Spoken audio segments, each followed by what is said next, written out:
There has to be an element of credibility. And when you ask questions and listen, you start to develop that level of rapport, that credibility with the other person. I mean, think about the people in our society that have that kind of credibility. Like your own doctor, your own physician that you've been going to for a while. That doctor has credibility with you. Why? Because the doctor asks questions. I mean, what if you went to a doctor for the first time? You didn't fill out any forms, you didn't talk to anybody, you're there in the room, the examination room, doctor walks in, takes one look at you and says, well, I'm going to put you on 3 medications, give you 4 injections, and I'm going to schedule surgery from a week from Tuesday. How are you going to feel about this particular doctor? Might make you a little nervous. Why? Because the doctor's offering a solution, doesn't know what the problem is. But what does a doctor do? The doctor asks questions. What's the first question the doctor asks? How are you doing today? Do you have insurance? You qualify, they start asking more questions. Then they say, why are you here today? I have a pain. Where's the pain? It's in my stomach. Is it a sharp pain or a dull pain? It's a sharp pain. When did it begin? A couple weeks ago. Did you eat anything unusual a couple weeks ago? Well, I did swallow 14 roofing nails. Aha! So then after this series of questions, the doctor has an idea of what might be the issue and then can start working on a course of action. And that's what I want you to be able to do. I want you to be like a doctor, like a highly trained surgeon performing a procedure we like to call a cachectomy. And you do this by asking the questions and listening.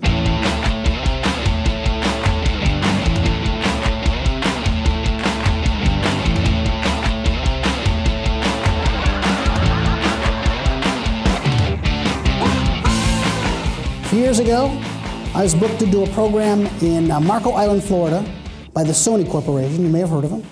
Well, anyway, 6 months goes by a lot faster than you could possibly imagine. It's Monday morning, 2 a.m. I stroll in the house. I was out doing my research. And I see a blinking light on my machine. This is when I had a machine. And I listen to my brother Mark, my business partner. And he's panicked. He goes, call me. It's an emergency. I thought somebody got hurt. I call him. He goes, what are you doing in Columbus? I go, I live here. What's your problem? You're supposed to be in Marco Island. You got a program at 9 o'clock this morning. I said, you're nuts. That's next Monday. He goes, look at your calendar. And he's yelling. Said a bunch of words, a lot of them around snow. And I look at my calendar and my heart stops. Sure enough, I'm booked and it's in 7 hours. And I don't know to this day how I messed it up, but I messed it up. I totally messed it up. I called the meeting planner there. He's practically in tears. My boss is going to fire me. The whole program is based on your concept. And I said, well, let me see what I can do. Let me see what I can do. Just calm down. So I get out the yellow pages and I'm looking up charter flights. I know it's a long shot, but I'm dialing one number after another after another. Nobody is answering their phones at 3 in the morning. How can they run a business like this? Finally, on a 10th try, somebody answers. It's an air ambulance service. I said, I have a medical emergency. I need to be in Marco Island by 9 o'clock this morning. What's the nature of the emergency, sir? If I don't get there by 9 o'clock, a guy down there is going to kill me. Do you have a major credit card? I said, I have all of them. What do you need? Turns out they have these Learjet ambulances on 30-minute standby at different cities throughout the country. The closest one to Columbus was in Detroit. It comes with a pilot, a co-pilot, and a registered nurse. It's a package deal. They said they could be there within the hour, but it's just a 2-hour flight right to Marco from Columbus. Normally, when you take a commercial flight, you have to fly into Atlanta, then to Fort Myers. You take a bus for a day and a half. It takes you forever to get there. They could land right within 5 minutes of the Marriott where my program is. I said, great, I booked it. And I gather up all my books and my DVDs and stuff, and I rush off to the airport, and I grab also a 2-liter bottle of Diet Coke to take with me because I drink one of these a day. It helps me calm my nerves.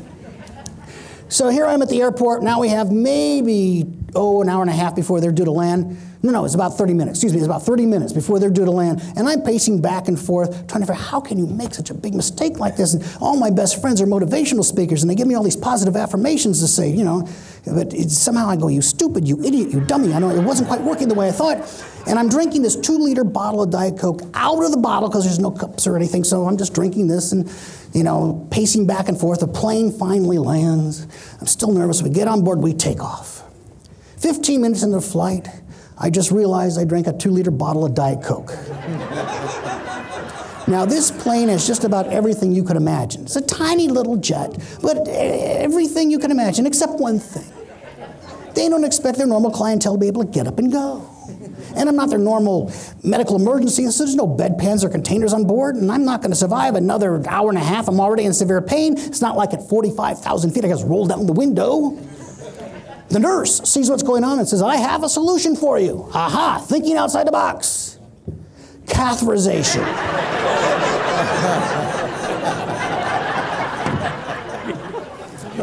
He said, let's hold that idea in reserve. I crawl up to the pilot and co-pilot. So what do you guys do on a long flight? The co-pilot had packed himself a lunch. Inside his lunch, he has a Glad plastic bag, Ziploc bag with a bunch of carrot sticks. He empties the carrot sticks out, hands me the baggie, and says, when you're done, make sure the strip at the top turns green. It worked great. I don't travel anywhere with that one anymore. I think you're going to need this one. Anyway, they land the plane. I'm ready to leave. The pilot says, how long are you going to be? Well, I got about an hour and a half. I'll answer some questions. I'll sign some books. I'll be done, 11, 12. Well, wait, return trip is free. Guess how much it costs one way going down? Any ideas? So it's a little bit, $15,000. Now, obviously, I didn't make quite the margin I wanted to make on that particular speech. But when I showed up, the client was thrilled to death. I didn't even speak yet, and they were happy. Now, why was I willing to do that? It was my responsibility to be there. I didn't care how much it cost me. Fortunately, I was able to solve the problem. Now, here's the benefit of that. Even though it was very traumatic at the time and very costly for me at the time, as a result of that, it went viral within the business community. That company called me back a number of times because it's a funny story. They're telling you when people with this guy you forgot, and I took full responsibility for it. And then it went to other companies, and from what I've been able to track, it's actually paid for itself tenfold. So it never costs you to take care of people. When you make a promise, it pays you in the long run. Found out later, if she would have catheterized me, it would have been a medical expense. I could have saved it.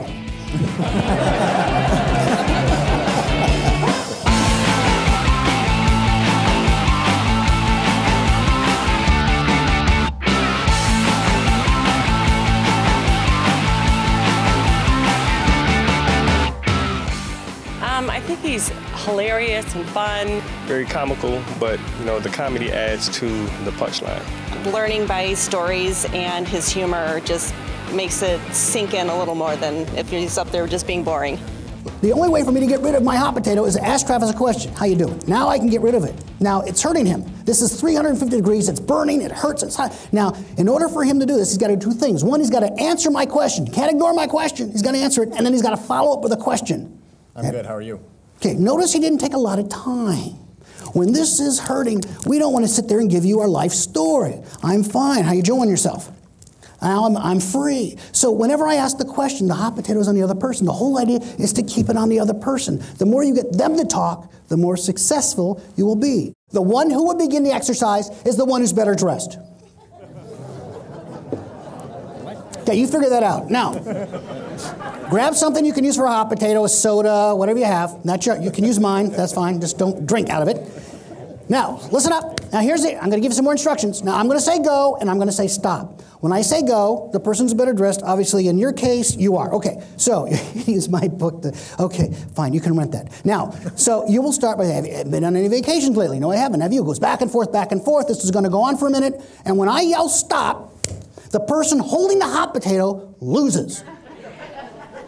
At that point, your partner reaches across and slaps you in the face. Not hard, it's just a love tap. Okay? So the object is answer and then respond again with your question as fast as you can because you don't want to be caught with the hot potato, which means less talking, not more talking. Okay? Topic is vacations. Better dress begin. On your mark, get set, go.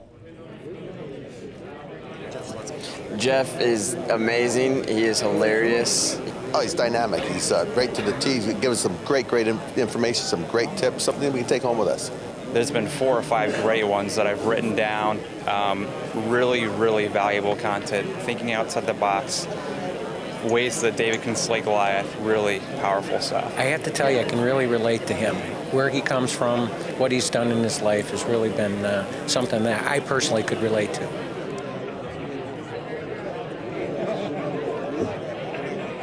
Stop!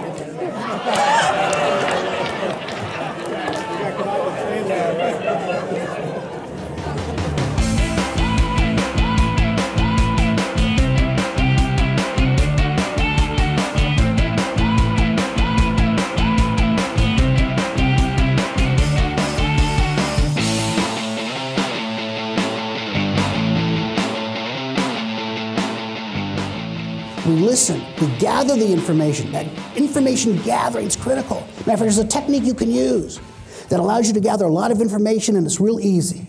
You may have heard of it. It's called the echo technique. It's very simple. You're talking to somebody and you want more detail. You got to get some more emotions out of them. You got to pick their brain. So all you do is you wait till they're done talking, take the last word they say, 2 words, 3 words at the most, and repeat it back to them in the form of a question, and they'll rattle on with more detail. So it'll be something like, oh, I'm going to be driving up to Detroit. Detroit, I'm going to be doing a presentation. Presentation? Yeah, a bunch of neat people. Neat people? Well, some of them are neat. Anyway, so you keep them talking. I remember I learned this from a buddy of mine down in Orlando.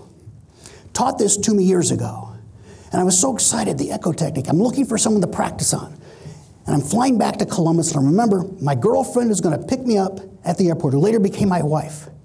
I thought, perfect. Let's try it out on her. So I get into the car, she's driving. We take off, I looked at her, and I asked a question, how was work today? Which she really liked because I'm paying attention. Usually I just stare off into space and ignore her, but how was work today? Ooh, work was crazy. They sent this guy in from the main office to do a quarterly report. Quarterly report? Oh, they send him every 3 months to make sure we had our projections. Projections, oh, the last quarter was a little soft. We had our projections, we got a big bonus. Bonus, whole department's going on a big trip. I kept it going for 20 minutes all the way home. I didn't say more than 15 words. I knew everything about her life, and she knew nothing about mine, which is pretty much what I wanted.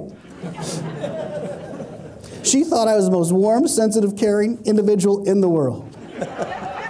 1 year later, I closed the sale. Very entertaining. I felt like I was at a comedy club, but getting a good message about communication as well. I think he got a lot of inspiration from his business, and his style is freestyle, and I think he's fun. Who do you think are the best people in the world at asking questions to get what they want, to be successful? If you had to pick one group of people, who are they? Children. Children. Absolutely right. I watched my daughter, my oldest daughter, who's now a lot older. I remember when she was, I think it was 6 years old. It was a half hour before dinner. And she goes up to her mother and she asks a closing question, a question designed to get a decision. Mommy, can I go across the street to play with Aaron? Aaron was her good friend. Mommy objects. Mommy says, well, dinner's in a half hour. I want you to stay put. You can play with her tomorrow. So notice that Mommy is responding with a statement and with logic. What does Amanda, my oldest girl, do at that point? Looks back, asks another question. Why? Well, I said, dinner's in a half hour. I want you to stay put. You can play with her tomorrow. Amanda comes back with another question. Why? Because I said so. Why? Because I'm the mommy. Why? And I counted the exchanges. It was brilliant. 16 times. How does a 6-year-old girl know that the 2 most important things of being successful is asking questions and, well, she wasn't listening, but asking questions and being persistent. And I just wish I would have had it on tape. And it wasn't until like 3 or 4 weeks later when I realized what it was that allowed them to do this. It's the books we read our children. I remember very distinctly, my 2 oldest ones were in bed, and I used to read to them every night before bedtime, and I was reading to them the sales and marketing book called Green Eggs and Ham by Dr. Seuss. How many of you have read this marketing book? Let me tell you this story about this book for those of you who aren't familiar with it. This is a great sales book. I highly recommend you get it. We have 2 main characters. This is the cat in the hat. This is the customer, if you will. There's a salesperson whose name is Sam I Am. That's right. They have a new product introduction. It's a food item. It's green eggs and ham. Now, they don't quite bring out exactly why it's green. It might be an Irish promotion, or who knows. Maybe they just left it there too long. I don't know. But they got to get this guy here. This is the center of influence, this cat guy. And if he will just try, no, he doesn't have to buy them. He just has to try them. He wants them to try it. And if he tries it, he figures, great. So he uses a technique called the choice close. Now, the choice close is a very old technique. I don't like it too much because pretty much everyone's onto it. But for a 6-year-old, it's really brilliant. He uses the choice close. He gives them 2 choices, either of which is a yes. You know, like, well, you want delivery on Tuesday or Thursday. If they choose either one, you got the deal, right? So he does that. Would you eat them here or there? But he objects. I would not eat them here or there. I would not eat them anywhere. I do not like green eggs and ham. I do not like them Sam I Am. That's a major objection. Most people would quit. Not Sam. He comes back with another. Would you eat them in a house or would you eat them with a mouse? And he objects again. I would not eat them in a house. I would not eat them with a mouse. I would not eat them here or there. I would not eat them anywhere. I do not like green eggs and ham. I do not like them, Sam, I am. And he objects again and again and again. And a train in the rain and a fox in the box. It goes on and on and on. Guess how many times? Yes, 16 times. And finally, at the end of the book, he goes, okay, if you leave me alone, you don't bother me anymore, I will try your green eggs and ham. And guess what? He tries them, and what happens? He likes them. And because he likes them, what's he going to do? Eat them all the time. Repeat business. And then you know he's going to tell all his friends about it. You want referral business? He's got Horton, the Grinch, Clifford the Big Red Dog, Barney, hate Barney. And he's going to build his entire center of influence. And kids have no fear of rejection, maybe forever, well, actually till their early teens when they use the same exact technique. Well, would you like to go with me Friday night or Saturday night? Neither, geek. And they learn about rejection and get a job as a speaker.